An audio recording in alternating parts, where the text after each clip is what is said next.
Like আজকের ভিডিওটা অনেক ইন্টারেস্টিং হতে যাচ্ছে, কারণ আজকে আমি 3D paper tone photo editing করে দেখাবো, তাও এই অ্যাপ্লিকেশনের মাধ্যমে। তো কিভাবে আমি এডিটিং করেছি A to Z দেখাবো, খুব সহজে কিভাবে এডিট করা যায়। তো দেখতে থাকুন।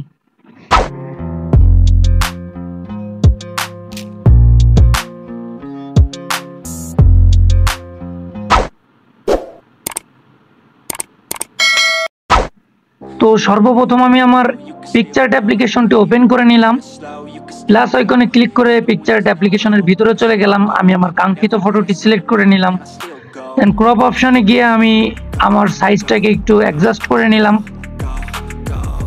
তারপর একটু সোয়াইপ করে সামনের দিকে চলে যাব, অ্যাড অপশনে চলে যাব।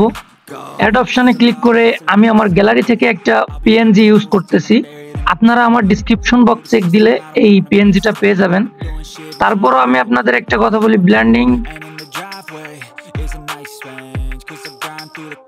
ব্লেন্ডিং থেকে মাল্টিপ্লাই। তো মাল্টিপ্লাই করার পর আমরা আমাদের ফেসের সাথে এটা অ্যাডজাস্ট করিয়ে নেওয়ার চেষ্টা করব।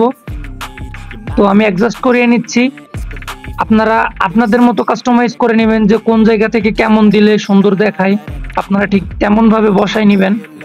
আমি আপনাদের আরো একটা জিনিস দেখাই দিব, তারপর বসানো হয়ে গেলে টিকমার্কে ক্লিক করতে থাকবেন। আমার চ্যানেলে যদি আপনি নতুন হয়ে থাকেন তাহলে আমার চ্যানেলটিকে সাবস্ক্রাইব করে দিবেন, আর অনেক সুন্দর সুন্দর কমেন্ট করবেন আপনারা কেমন ভিডিও চান। অ্যাড অপশনে গিয়ে আমরা যদি সার্চ বারে লিখি পেপার, PAPER, যদি আমরা এই লিখে সার্চ করি তাহলে অসংখ্য এমন পেপার ফটো এডিটিং পেয়ে যাব।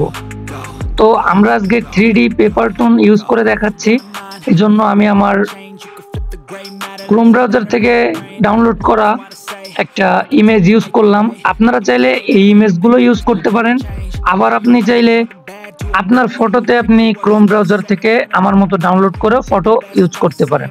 তো অ্যাডজাস্ট অপশনে গিয়ে আমি আমার স্যাচুরেশনটা একদমই লো করে দিব। প্রথমে আমি একটু অ্যাডজাস্ট করে নিলাম, তারপর আমি আমার স্যাচুরেশনটা একদমই লো করে দিব। একদম লো করে দেওয়ার পর আমি ক্লিক করব ইরেজ অপশনে। ইরেজ অপশনে গিয়ে আমি আমার যে জায়গাটুকু আমার কালার রাখতে যাচ্ছি আমি সেই জায়গাটুকু স্ক্রল করব, আর বাকি জায়গাটুকু ওইভাবে থাকবে।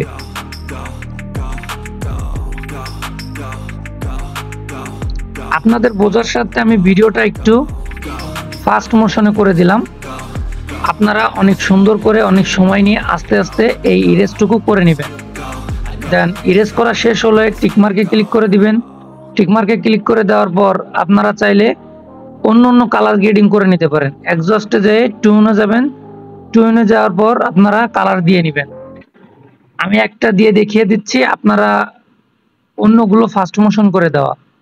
ইরেজ অপশনে গিয়ে ইরেজ করে নেবেন, যেটুকু জায়গা খালি থাকবে। এই যে আমি আমার এইটুকু জায়গা রাখতে যাচ্ছি আর অন্য জায়গাটুকু ইরেজ করে দিতে যাচ্ছি। তো এইভাবে আপনারা ইরেজ করে দিবেন অনেক স্মুথলি, আস্তে আস্তে করে, যাতে একদম নিখুঁতভাবে হয়। তো আমি একটা করে দেখিয়ে দিলাম, তারপর আমি টিকমার্কে সেভ করে নিতে পারেন। তারপর আপনি আবার টিউন অপশনে গিয়ে আপনার কালার গ্রেডিংটা আপনি আর কোন কালারে রাখতে চাচ্ছেন, লাইক এমনটা